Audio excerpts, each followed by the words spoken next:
இருதயத்தில் வருது பாவம். முதல்ல இருதயத்தின் எண்ணங்களில் வருது, யோசனைகளில் வருது. இது பிசாசுக்கு நல்லா தெரியும் பாருங்கள். அதனால் இருதயத்தை கெடுக்கிற முயற்சி எடுக்கிறான். அப்போ அதனால தான் சங்கீதக்காரன் ஜெபிக்கிறான். அவனுக்கு நல்ல விஷயம் தெரியும், ஏன்னா பட்டாள். அதனால தான் சொல்கிறார், தேவனே என்னை ஆராய்ந்து என் இருதயத்தை அறிந்து கொள்ளும். இருதயத்தை நீர் மட்டும்தான் ஆண்டவரை பார்க்கிறீர். அதனால் என் இருதயத்தை ஆராய்ந்து என்னை பாரும். ஏன்னா எனக்கு ஏதாவது தப்பு இருந்தால் எனக்கு காண்பியும்.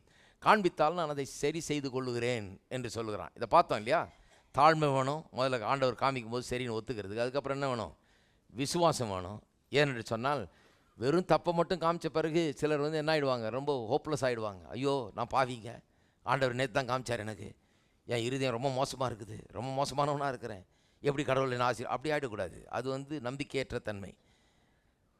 தப்பை காமிச்சா அதை ஏற்றுக்கொள்ளக்கூடிய ஒரு தாழ்மை வேணும். அது மட்டும் இல்லாமல் விசுவாசம் வேணும். ஏன்னு சொன்னால் இதை மாற்ற முடியும், இந்த இருதயத்தை மாற்றி அமைக்க முடியும் என்கிற விசுவாசமும் அவசியம்.